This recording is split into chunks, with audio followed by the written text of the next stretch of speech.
নমস্কার। আহা আহা, জয় রাধে জয় রাধে। রাধারানীর বিরহাতুর স্বর আমাদের মনে দোলা দিয়ে যায় গো, দোলা দিয়ে যায়। এমন করে কে চেয়েছে শ্যামকে? তাই তো আমরাও রাধারানীকে অবলম্বন করেই শ্যাম রায়কে খুঁজি। আহ, বৃন্দাবন বিলাসিনী রাই আমাদের গো, রাই আমাদের।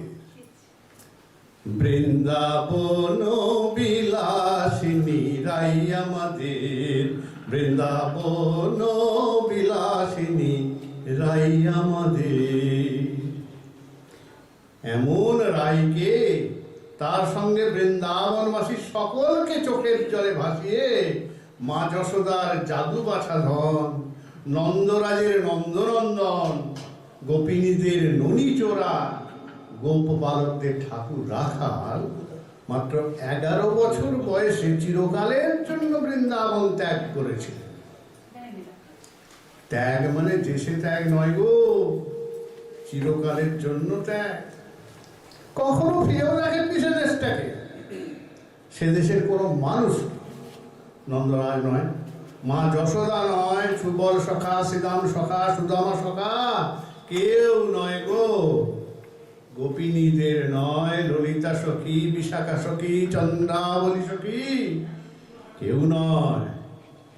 এমনকি সে কৃষ্ণ বল্লভা, মদন মোহিনী, কানুপ্রিয়া, রাধা কেউ নয়। এমন কঠিন প্রাণ হয় গো। শুধু কি তাই? নন্দদুলাল ব্রজবিহারী গোপীকান্ত কৃষ্ণ বৃন্দাবনের সঙ্গে ত্যাগ করেছিলেন তার মাসিও। মুরলীধর কৃষ্ণ আর রইলেন না। তিনি এখন কংসারী, তিনি এখন মথুরাধিপতি বলরামের ছোট ভাই এবং প্রধান শক্তিধর। তারপর তো আরো অনেক কাণ্ড গো। দ্বারকার রাজা হলেন, রানী সত্যভামা এলেন, রানী রুক্মিণী এলেন, আরো 16,106 জন রানী হলেন। কুরুক্ষেত্র যুদ্ধ ঘটালেন, রক্তের বন্যা হয়ে গেল গো। সেবানে ভেসে গেল, ডুবে গেল কৌরব গোষ্ঠী। ভীম পুত্র ঘটোৎকচ, অর্জুন পুত্র ইরাবণ অভিমন্যু, ঘটোৎকচ পুত্র বারবারিক, পাণ্ডবদের 5 ছেলে সহ 40 লাখ মানুষ। লাল পাগুড়ি বেঁধে মাথে রাজা হলে মথুরাতে, বাঁশি ছেড়ে দণ্ড হাতে, বাঁশি ছেড়ে দণ্ড হাতে, বধূ হলে দণ্ড দাতা। এখন কলঙ্কিনী রাধায় দণ্ড না দিলে মান থাকে কোথা, মান থাকে কোথা। কিন্তু রাধারানীর কি হলো? নানা ভক্ত নানা কথা বলছেন। জ্ঞানী ভক্তরা বলছেন, কুরুক্ষেত্রের যুদ্ধ শেষে রাধা এসেছিলেন কৃষ্ণের সঙ্গে দেখা করতে। দেখা হতে শ্রীকৃষ্ণ তাকে নিজেদের ঐশী লীলার কথা স্মরণ করিয়ে দিতে শ্রীরাধার অঙ্গ বিগলিত হতে শুরু করল এবং তিনি পৃথিবীতে লীন হয়ে গেলেন। আর প্রেমী ভক্তরা বলছেন, বৃন্দাবন ত্যাগের আগে শ্রীকৃষ্ণ গোপনে শ্রী রাধাকে বিবাহ করেন ভান্ডির বনে। সে বিবাহের ঋত্বিক ছিলেন প্রজাপতি ব্রহ্মা স্বয়ং। বাংলার ভক্তদের কোনোটাতেই মন ভরল না। সেখানকার লোকগাথায় রাধা কৃষ্ণের যুগল শরীর, শ্যাম কিশোরী, রাধা মাধব, কৃষ্ণাঙ্গবাসিনী আলাদা হবে কি করে তারা? কিন্তু হয়েছে তো বটে, শাস্ত্র তো তাই করে। তাই বাংলার কবির শ্রীকৃষ্ণের ওপর বড্ড অভিমান। আমাদের রাই কিশোরী, বৃন্দাবন বিলাসিনী, ব্রজেশ্বরী রাধারানীকে ছেড়ে গিয়েছিলে পার্থ সখা, দ্বারকাধীশ, মহাবল দর্পহারী শ্রীকৃষ্ণ। তাই তোমার সঙ্গে আমরা এই বাংলার কবিরা রাধারানীর দেখা করিয়ে ছাড়ব। আর তোমাকে জানাবো, আমাদের রাধারানী জানাবো, গোকুল বৃন্দাবন ছেড়ে গিয়ে তাকে ছেড়ে গিয়ে তুমি কি হারিয়েছ হে ত্রিপুরারি সুদর্শনধারী সর্বদমন? সবাই শুনুন গো, আমাদের রাধারানী চাইলে কি না বলতে পারেন। শুক বলে, সবাই জানে আমার কৃষ্ণ সর্ব বিরাজ মানা। সারি বলে, কিন্তু তাকে ডাকে রাধার নামটি নিয়ে আগে, নইলে মন ভরে না, নইলে মন ভরে না। তা শুনুন তবে বাংলার কবি কি বলছে। এ কিন্তু গল্প কথা, রীতিমতো শাস্ত্র কাব্য থেকে নেওয়া ঘটনার কথা বাঙালির মন শুধু সংলাপ কল্পনা করেছে।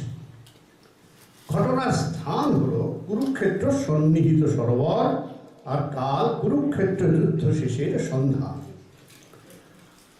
আমাদের রাধারানী এসেছেন, সেখানে ডেকে পাঠিয়েছেন কৃষ্ণকে। সার্থকী মহাপরাক্রমী দ্বারকাধীশ কৃষ্ণের সে ডাক উপেক্ষা করেন। তিনি যে অবিচ্ছিন্ন ডোরে বাঁধা। কৃষ্ণ একটু বিচলিত, কারণ তিনি প্রেম ত্যাগ করে রাজত্ব প্রতিষ্ঠা করতে গিয়েছিলেন।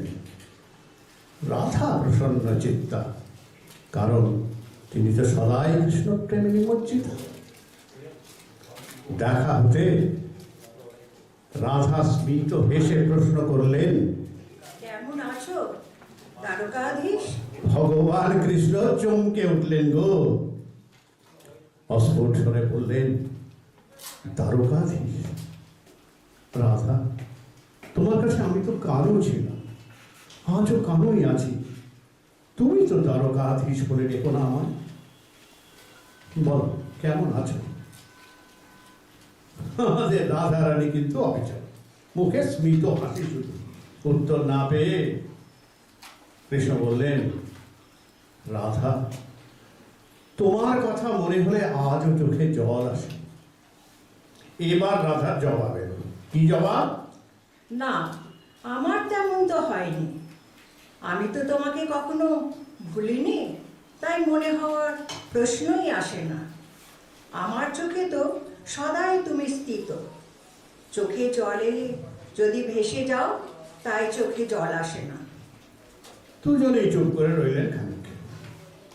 স্বয়ং ভগবানের মুখে কথা নেই, ভাবতে পারেন? প্রেমের কাছে ভগবানকেও নিশ্চুপ থাকতে হয়। রাধা চুপ নন, তিনি এবার সত্য বলবেন। বললেন, কৃষ্ণ, তোমাকে কিছু অপ্রিয় সত্য বলে সহ্য করতে পারবে?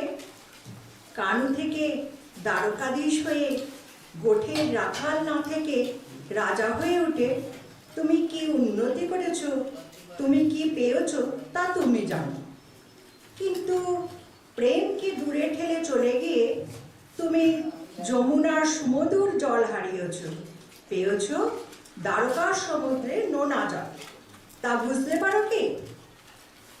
ভাবো তো কৃষ্ণ, নন্দদুলারে এক আঙুলের মাথায় রাখা গিরি গোবর্ধন সমস্ত ব্রজবাসীকে আশ্রয় দিয়েছিল একদিন, অথচ দ্বারকাধীশের সেই এক আঙুলেরই মাথায় রাখা সুদর্শন চক্র শুধু ধ্বংসই এনে দিয়েছে কিনা।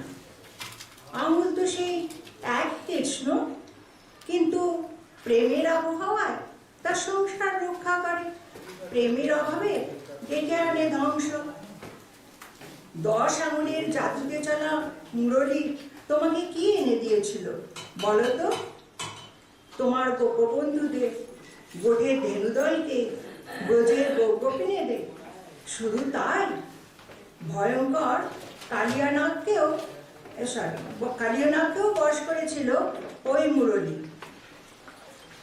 তোমার মনে পড়ে ভগবান কৃষ্ণকে এক কাছে দড়ি দিয়ে বেঁধে রেখেছিলেন মা যশোদা? দ্বারকায় তোমাকে কে বেঁধে রাখার সাহস দেখাতে পেরেছিল? তফাৎ কোথায় জানো? কানু হতে তো সুদাম সখার ঘরে তুমি যেত। দ্বারকাধীশ কৃষ্ণ হয়েছ বলে সুদামাকে তোমার প্রাসাদের দ্বারপালরা আটকে দেয়। কৃষ্ণ এবার কি করলেন বলুন দেখি। তিনি বললেন, তিনি অপারক, স্বয়ং ভগবান বলছেন তিনি অপার, সকল কাজের কাজী, সকল সৃষ্টির স্রষ্টা বলছেন, রাধা তুমি তো জানো আমিও কালের অধীন, যা ঘটবে তা পূর্ব নির্দিষ্ট, আমিও তা বদলে দিতে পারি না। কিন্তু আমাদের রাধা কি এত সহজে মেনে নিতে পারেন? তিনি যে প্রেমের বলে বলিয়ান।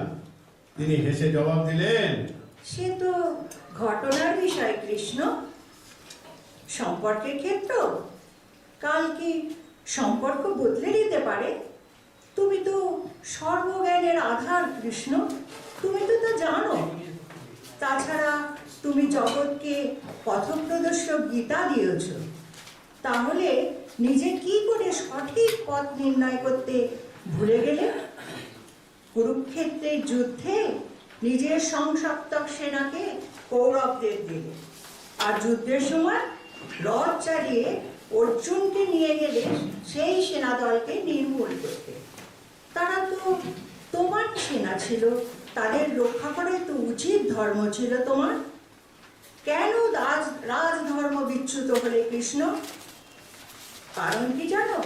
কারণ যুদ্ধে তুমি জয়লাভ করে জয়ী হও, প্রেমে তুমি জয়ী হও হার স্বীকার করে। যদি একবার আবার ফিরে নিজের লীলাভূমে যাও কৃষ্ণ, তোমার দ্বারকাধীশ মূর্তি হয়তো পেলেও পেতে পারো, কিন্তু ঘরে ঘরে অবশ্যই দেখতে পাবে তোমার আমার যুগল মূর্তি, অচল প্রেমের প্রতীক হয়ে সর্বত্র বিরাজমান। তোমার গীতার দেখানো পথে আজও পৃথিবীর মানুষ চলে, আজও ঘরে ঘরে তার নিত্য পাঠ হয়। সেই গীতার আমার নামও নেই, কিন্তু পাঠ সমাপনে লোক জয় রাধে উচ্চারণই করে। লোকে যুধুদান কৃষ্ণ নয়, প্রেমময় কানুর ওপরই ভরসা রাখে। আর কি কোনো কথা হয় গো? হয়, একটা কথাই হয়, জয় রাধে জয় রাধে জয় রাধে জয় রাধে।